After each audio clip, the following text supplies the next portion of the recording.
now be moving on to the 4 p.m. debate. And we'll start straight away. Order. I will call Tristan Osborne to move the motion, and I will then call the Minister to respond. I remind other members that they may only make a speech with prior permission from the member in charge of the debate and the Minister, and there will not be an opportunity for the member in charge to wind up, as it is the convention for 30-minute debates. Order, order. Tristan Osborne to move the motion. Thank you very much, Madam Chairman. It's a pleasure to serve under your chairmanship. And can I thank all the members here today, not to say that we are running half an hour late. I appreciate your management of the votes earlier. So if you're here for the bins, that's for half an hour's time. So I just thought I'd say that as a courtesy. I'm grateful for the opportunity to open this debate on the UK wine industry, which is an area of personal passion to me, and how we can build on a sector which already has strong roots in the community that I serve, but also across the country. And I notice in the audience we have some wine growers and producers here. I, of course, have a natural bias given my Kent heritage, with my constituency being home to many established vineyards and growers.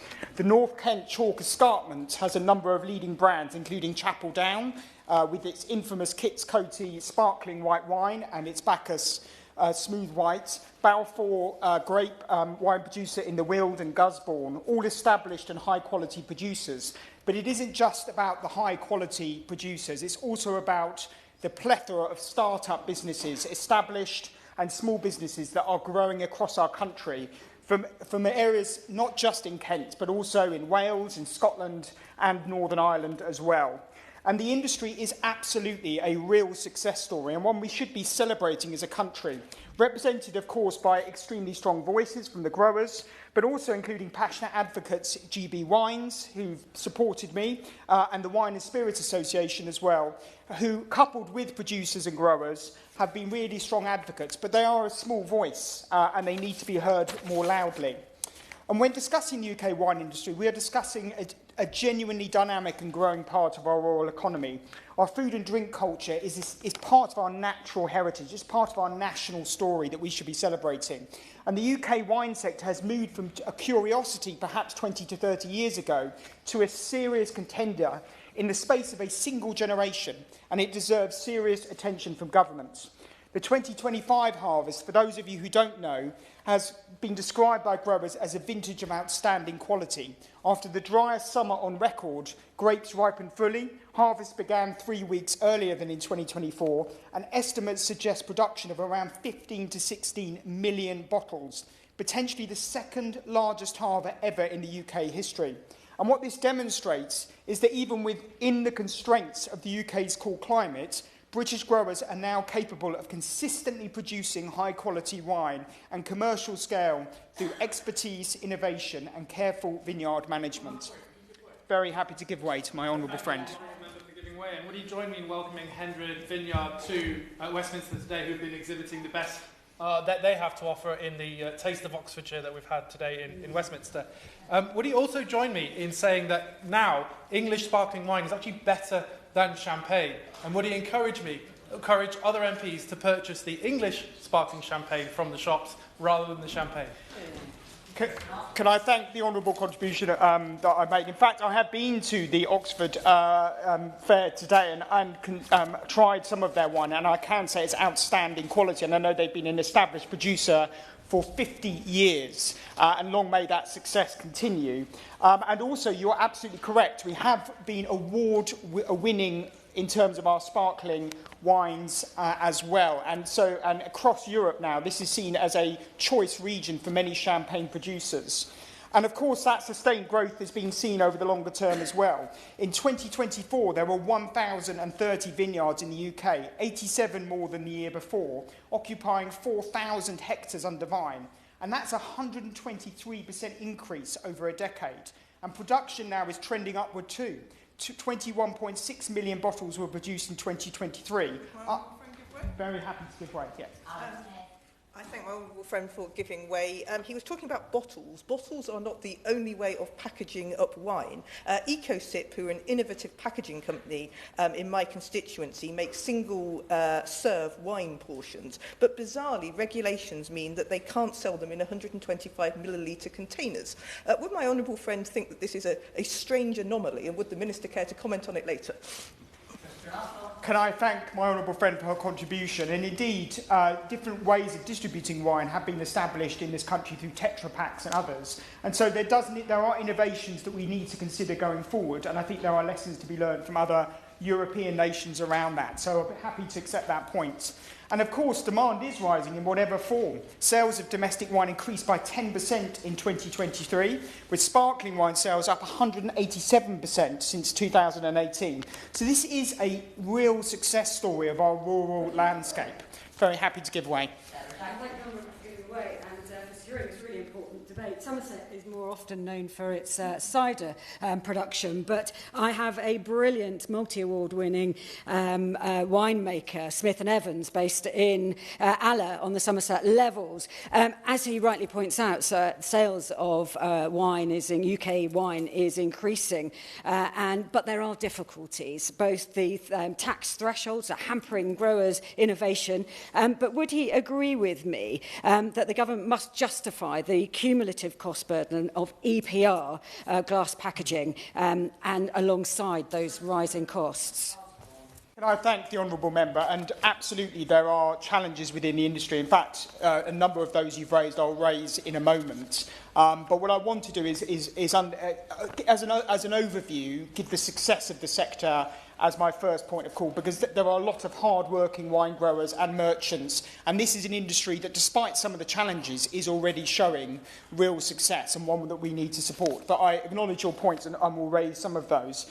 And we know that British wine is now gaining recognition, not just in this country, but also across the world. And I understand Japan is now a key market, the United States, Hong Kong, South Korea and Denmark. All of these are beginning to respect our wines and see them as a go-to product choice. So the export market is certainly one which is expanding at pace. And with support, this could be a real positive multiplier in our rural communities. Much maligned, and it's struggling in many cases, but this is one of those growth industries which could actually sustain our rural economy and grow it in a more promising way, because many of the practices that wine producers engage with are inherently sustainable and support the local community, both directly in terms of wine producing, but also in spin-offs such as restaurants and wine tourism.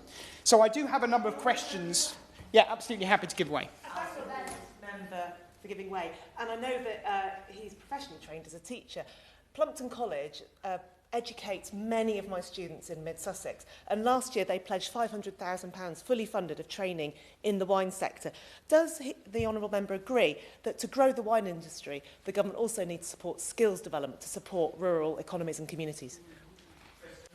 Can I thank the contribution, and I 100% agree that we do need to support more agricultural colleges and support within those colleges. Clearly, individual courses will need to have, hopefully, throughput with apprenticeships into wine producers. There aren't many of those, and these are, at present, quite a small contained sector.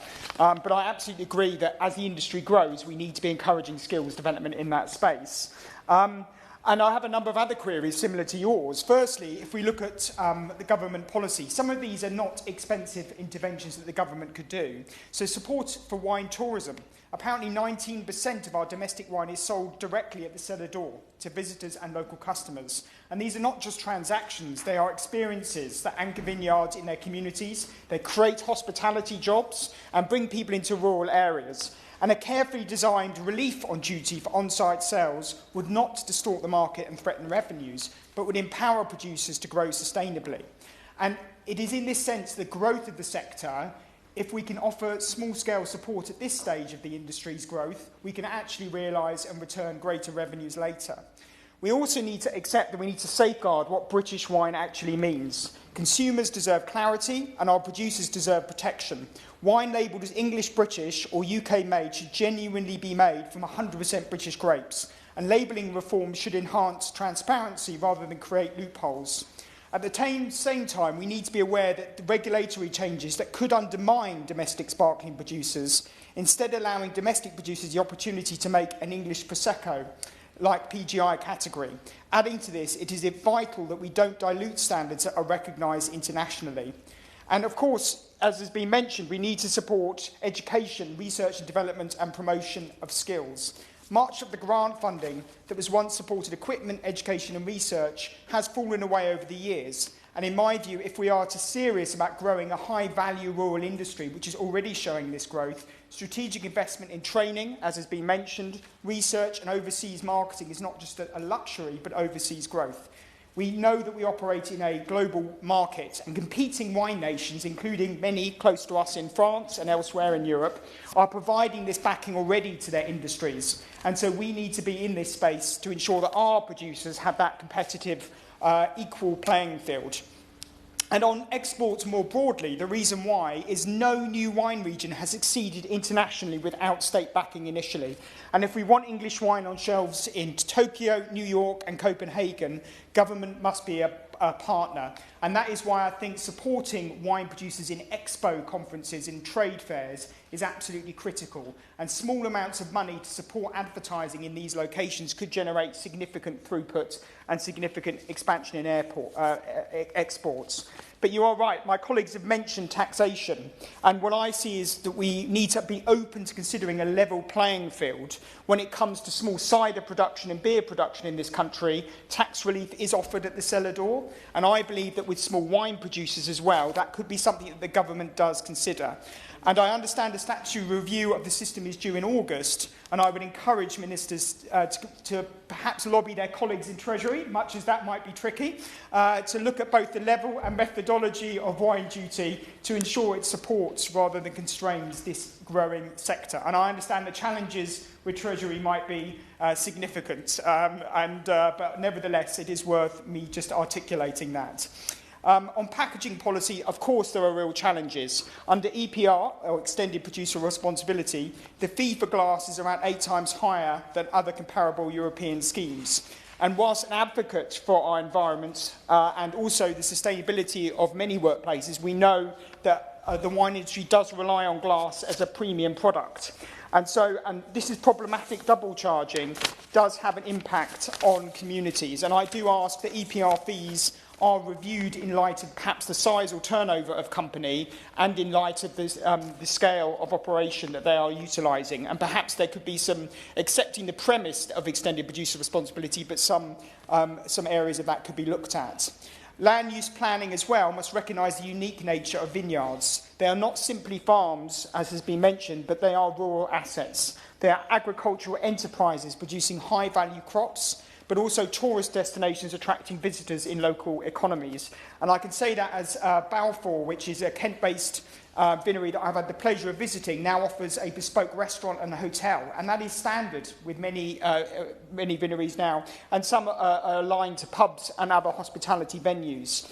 Tasting rooms, restaurants and event venues also are linked to many of these producers as well as they diversify their businesses. So these are not just environmental stewards maintaining landscapes and biodiversity, but they are indigenous parts of our community. And as we've seen in other European nations, we should be celebrating that and talking about that. As we look ahead, the UK wine industry is a vibrant part of our national story and one that we can absolutely sell to the world.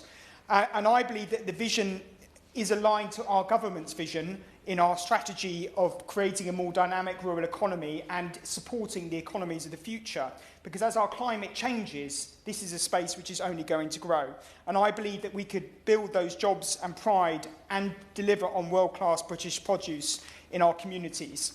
And just lastly, I do think outside of government, there is a part to play in regards to supermarkets and distributors. If you visit France and go down the wine aisle there, you will see that they actively celebrate their product and market it with a logo, and they encourage their people to purchase that. And I believe that our supermarkets should have that responsibility as well. We can encourage them to market English wines in a similar way, and I believe that domestic demand will dramatically increase if there was consumer access to the wines that we are producing. And I say that both for supermarkets but also restaurants as well.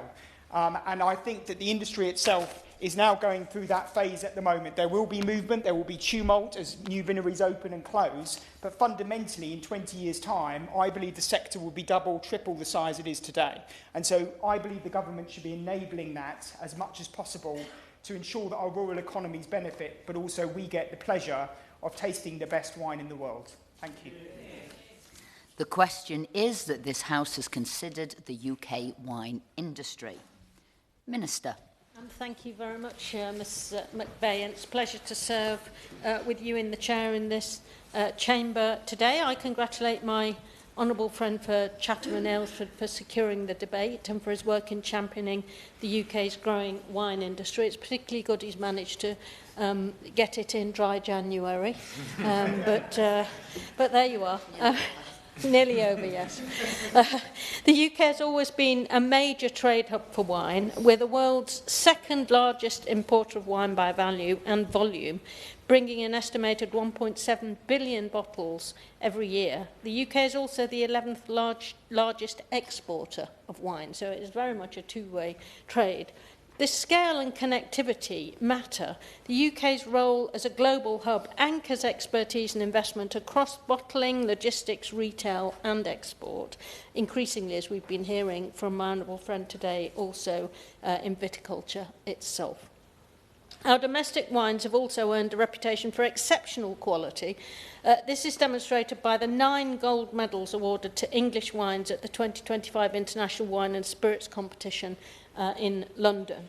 And Nye Timber's head winemaker, Sherry Spriggs, was named Sparkling Winemaker of the Year for a second time, which is an exceptional achievement, as she was the first person outside of Champagne to win this award, thereby giving some credence to the claims that my honourable friend was making in his remarks that the only champagne to drink at the moment, even if we can't exactly call it that, is English sparkling wine. Together, these achievements show that British producers can achieve enormous amounts of quality with the talent, innovation and investment they've been able to bring together and apply to English viticulture. Across the country at fantastic vineyards such as Chapel Downs in Kitts County, in my honourable friend's constituency, the production of these award-winning wines is translating into good jobs, as he pointed out, tourism, growth and renewed confidence in local, often rural economies. So we recognise the challenges the industry faces, a tougher trading environment, rising costs and tariffs. Yet through working in partnership with the industry, we intend to help them seize opportunities and ensure growth is felt by farmers and communities alike. Exports of domestic wines are gaining real momentum. English and Welsh wines now ship to 45 countries, with exports more than doubling their share of total sales from 2021 to 2024. DEFRA's 16 agri-food attachés play a key role in this success, promoting UK wine, removing market access barriers and helping businesses navigate consumer demand and import procedures. The government is supporting Wine GB to boost the global profile of English and Welsh sparkling wine at Wine Paris in February. We want to ensure that British producers have strong, confident presence in key global markets. Our trade deals have enabled greater access to international markets for UK wines, whether through simplified customs procedures under our recently announced free trade agreement with the Republic of Korea, or the approval of a greater range of winemaking practices for exports to Australia and New Zealand. The government is working to make it easier and less costly for UK wine producers to do business abroad. The success story of the UK wine sector does not start overseas. It begins at home. Industry forecasts suggest the retail value of English and Welsh wines could reach £1 billion by 2040. I wonder if we could get there faster.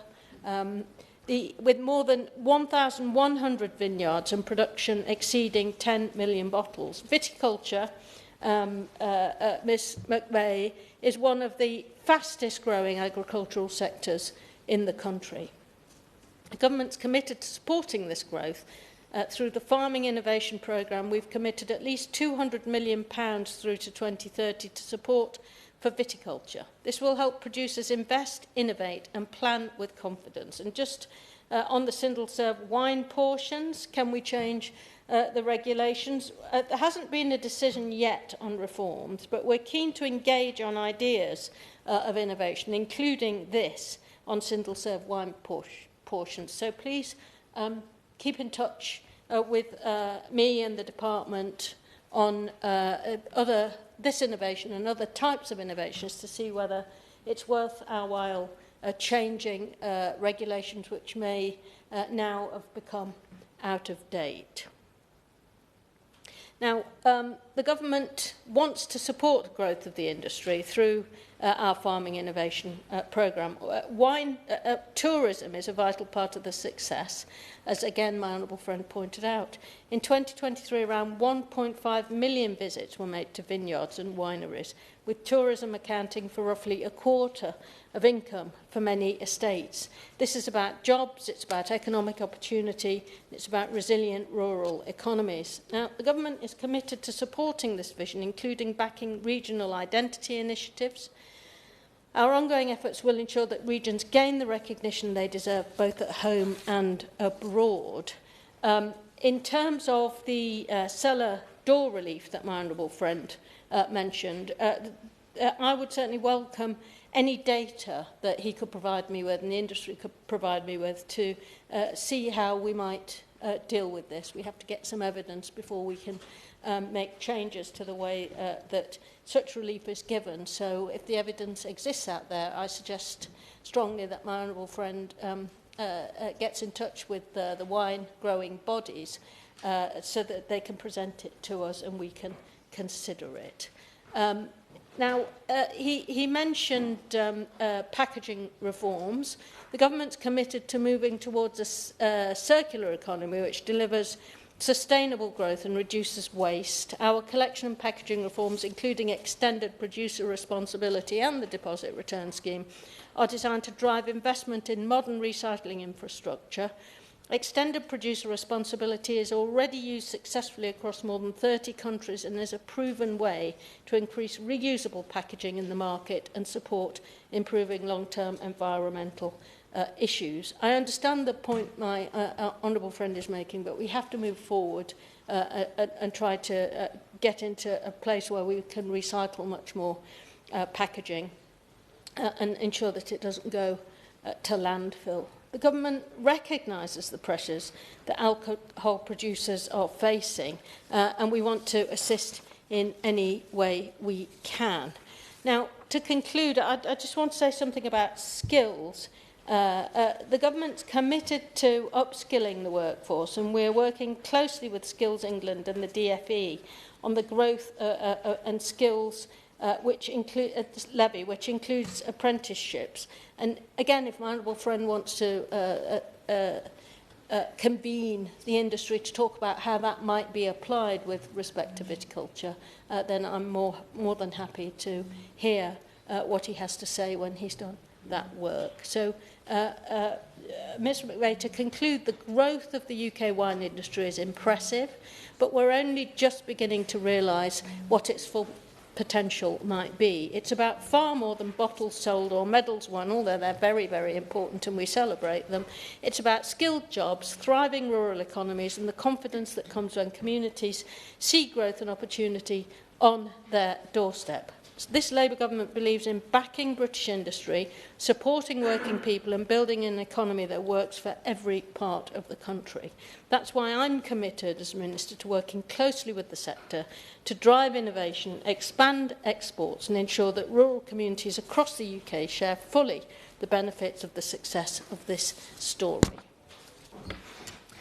The question is that this House has considered the UK wine industry, as many of that opinion say. Aye. Of the contrary, no. I think the ayes have it. The ayes have it. Order. Order. We'll resume the sitting at 4:58. Yes. It's 4:58, isn't it?